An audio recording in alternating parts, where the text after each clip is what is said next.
Halo, perkenalkan saya Esther Irawati Setiawan. Saya Associate Professor di kampus Institut Sains dan Teknologi Terpadu Surabaya. Saya juga seorang Google Developer Expert Machine Learning dan Champion Innovator untuk AI dan ML. Hari ini saya akan membawakan kelas mengenai cloud computing.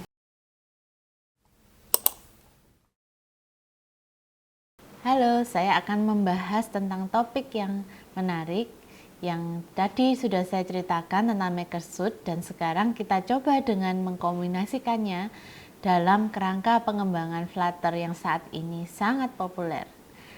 Jadi, Flutter ini salah satu inovasi yang menarik dalam dunia pengembangan software karena dia bisa multi-platform. Tadi saya sudah ceritakan juga tentang chatbot, yaitu program komputer yang dapat dirancang untuk berkomunikasi dengan manusia melalui pesan teks dan suara. Dan kita juga bisa mengembangkan API chatbot yang dapat kita kembangkan dengan Palm API dan Google MakerSuite. Bisa lihat video sebelumnya ya tentang cara pengembangannya. Flutter dikenal sebagai kerangka pengembangan aplikasi UI yang sangat populer. Apa kira-kira yang membuat Flutter menarik? Kemampuannya untuk membuat aplikasi yang dapat berjalan di berbagai platform seperti Android, iOS, web, desktop, dan IoT. Dan ini juga memungkinkan kita untuk menciptakan tampilan yang menarik dan responsif. Dan nanti kita akan mencoba langsung membuat aplikasi Flutter pertama kita sekaligus menjalankannya dengan AI chatbot. Oke, langkah pertama yang harus dilakukan adalah mendapatkan API key ya untuk bisa memanggil API MakerSuite. Jadi, teman-teman jangan lupa harus membuka website Google MakerSuite dengan mengunjungi situs makersuite.google.com. Jika belum login ke Google, maka Google MakerSuite akan meminta kita melakukan sign in terlebih dahulu. Dan setelah sign in, halaman web akan langsung di-redirect ke halaman beranda Google MakerSuite. Ketika sudah tiba di halaman beranda dari Google MakerSuite, silakan teman-teman perhatikan sidebar. Di sidebar, teman-teman akan menemukan tombol yang bertuliskan Get API Key. Klik tombol ini untuk melanjutkan. Setelah klik tombol API Key, langkah selanjutnya adalah memilih opsi Create API Key di New Project. Nah, ini memungkinkan kita untuk membuat API key dalam project baru yang akan kita kembangkan. Sekarang, mari kita lanjutkan dengan membuat proses instalasi Flutter. Langkah instalasi Flutter ini penting untuk memulai pengembangan aplikasi chatbot. Namun, bila teman-teman sudah pernah menginstal, boleh langsung diteruskan ke bagian nanti ya, yang setup aplikasi AI chatbot di Flutter-nya. Untuk teman-teman yang belum pernah melakukan instalasi Flutter, bisa ke flutter.dev dan di sana teman-teman dapat menemukan berbagai panduan lengkap untuk instalasi Flutter. Setelah Flutter SDK selesai diunduh, langkah berikutnya adalah mengambil file tersebut dan ditaruh di folder komputer atau laptop teman-teman. Sebagai contoh, teman-teman dapat mengekstraknya ke direktori seperti C-Flutter di Windows. Setelah teman-teman berhasil mengunduh dan mengekstrak Flutter SDK, langkah berikutnya adalah mengatur environment variable pada komputer kita. Ini penting untuk memastikan bahwa Flutter dapat diakses dari mana saja dalam environment operating system. Teman-teman bisa mencari dokumentasi untuk macOS, sedangkan yang saya tunjukkan adalah untuk di Windows. Bukalah pengaturan environment variable dan bisa menggunakan sistem pencarian pada sistem operasi Windows. Cukup ketikkan env, maka pada menu pencarian, teman-teman bisa melihat option Edit the System Environment Variable. Setelah teman-teman masuk ke menu Environment Variable, langkah berikutnya adalah klik tombol Environment Variable. Di dalam menu ini, teman-teman akan menemukan berbagai variabel yang dapat dikonfigurasi.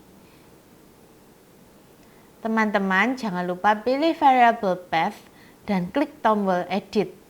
Ini akan membuka jendela baru yang memungkinkan teman-teman mengedit variable path.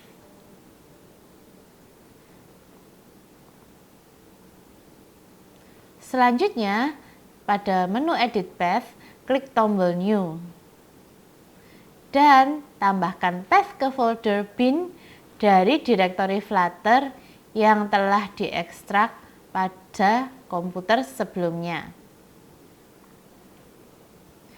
Sebagai contoh, teman-teman dapat menambahkan path c/flutter/bin. Setelah kita berhasil menginstalasi Flutter, langkah selanjutnya adalah mendeklarasikan dan mengintegrasikan Flutter ke dalam Android Studio. Android Studio akan menjadi lingkungan pengembangan kita. Jadi pertama-tama bukalah aplikasi Android Studio yang teman-teman sudah install di device dan komputer teman-teman.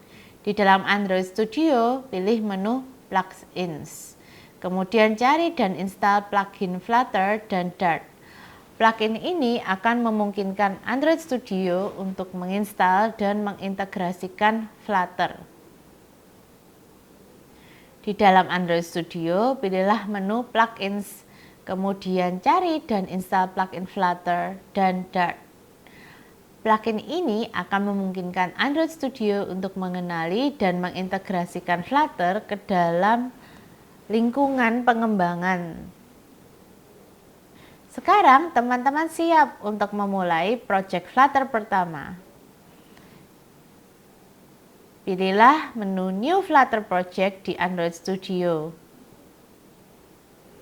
Teman-teman pastikan bahwa path SDK Flutter sesuai dengan path yang akan digunakan. Contoh, jika teman-teman menginstal di cFlutter, pastikan untuk memasukkan path yang sesuai saat project dibuat. Mari kita mulai menulis program untuk antarmuka pengguna atau UI dalam aplikasi Flutter kita.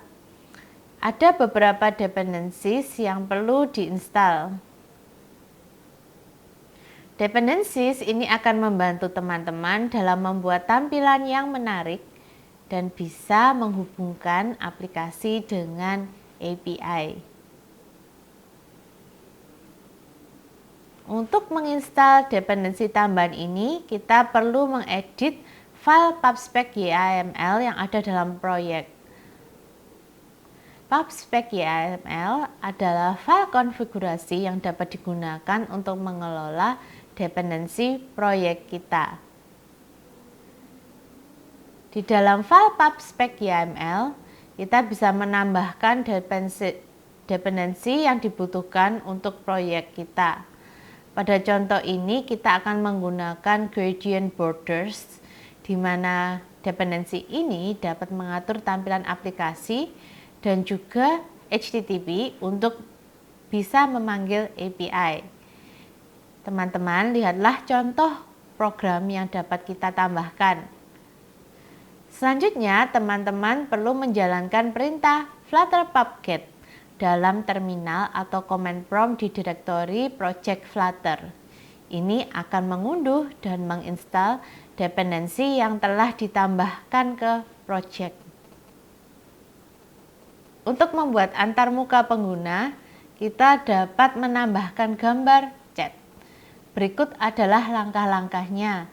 Pertama, carilah gambar cat yang diinginkan dari internet. Pastikan gambar tersebut sesuai dengan tampilan aplikasi. Selanjutnya, buatlah folder asset image di dalam project Flutter Anda. Kemudian, salin gambar cat yang telah diunduh ke dalam folder ini dan beri nama icon atau sesuai dengan preferensi teman-teman. Selanjutnya, kita perlu konfigurasi kembali ke code pubspec YAML. Tambahkan code berikut ya dan jalankan Flutter pubget. Agar project kita lebih terstruktur dan mudah dikelola, kita akan membuat struktur folder yang baik. Ini adalah langkah yang sangat penting dalam pengembangan proyek Flutter. Pertama, buatlah folder baru di dalam direktori lib project. Dalam contoh ini, teman-teman bisa membuat folder UI untuk menyimpan kode UI dari setiap halaman. Kemudian, tambahkan folder widget untuk menyimpan custom widget yang akan kita buat dan gunakan. Selanjutnya, kita akan membuat sebuah widget custom yang disebut gradient text.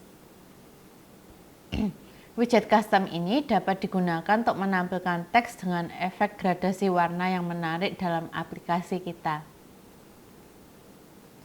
Bukalah folder widget yang telah kita buat sebelumnya dan buatlah sebuah file baru dengan nama gradienttext.dart.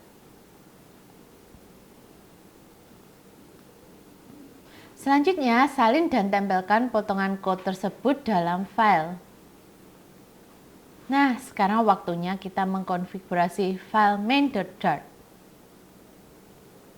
Di dalam file ini kita akan menentukan beberapa aspek penting dalam aplikasi kita, seperti nama aplikasi, tema yang digunakan, serta rule dari halaman aplikasi. Pertama-tama, kita akan membuat sebuah widget stateless yang akan menjadi titik awal dari aplikasi kita. Lalu masukkan code di bawah ini. Teman-teman bisa mengganti title dan theme sesuai dengan kebutuhan. Nah, sekarang kita akan membuat file home.dart yang akan berisi stateless widget untuk halaman utama aplikasi kita. Widget ini akan menampilkan UI berisi tombol Ask Now yang akan membawa kita ke tampilan chat. Pertama, buatlah stateless widget dan berikan root name dan tentukan scaffold yang berisi app bar yang memiliki title AI Chatbot. Selanjutnya, kita akan menambahkan sebuah kolom ke dalam halaman chat dengan cross-axis alignment stretch untuk mengatur tampilan elemen-elemen dalam halaman tersebut. Nah, di dalam children Dart row yang sudah kita buat sebelumnya, tambahkan sebuah card yang memiliki child container untuk memberikan warna gradasi dan juga child berupa row.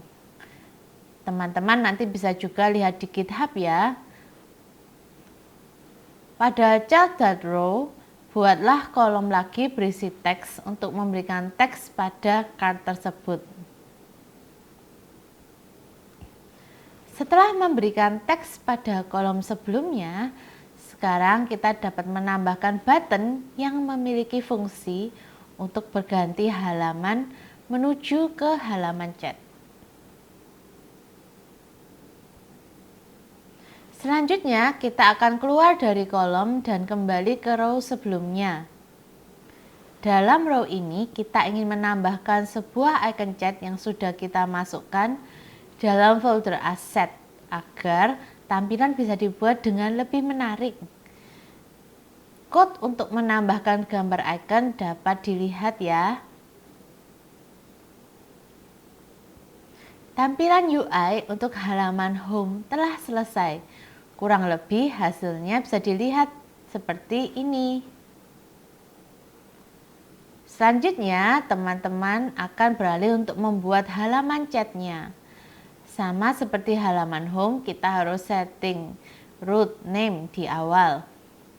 Namun pada halaman chat ini, kita menggunakan stateful widget agar halaman ini dapat melakukan refresh otomatis saat ada chat baru atau saat chat didapatkan. Selanjutnya, kita akan juga membuat scaffold berisi app bar seperti halaman home. Teman-teman juga harus membuat beberapa controller untuk mengatur text field dan variabel yang akan menampung history dari chat, seperti code ini.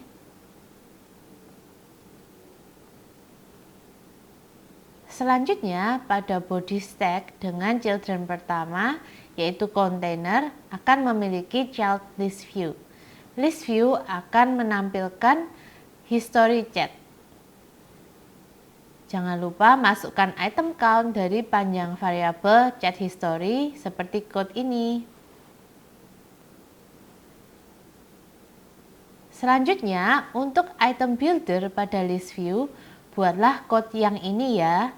Dan dalam code itu, jangan lupa alignment dan warna akan dibedakan dan ditentukan oleh boolean isSender dari setiap array history. Hal ini dilakukan untuk memberikan pembeda dari chat yang dikirim oleh pengguna dengan chat yang diterima dari API.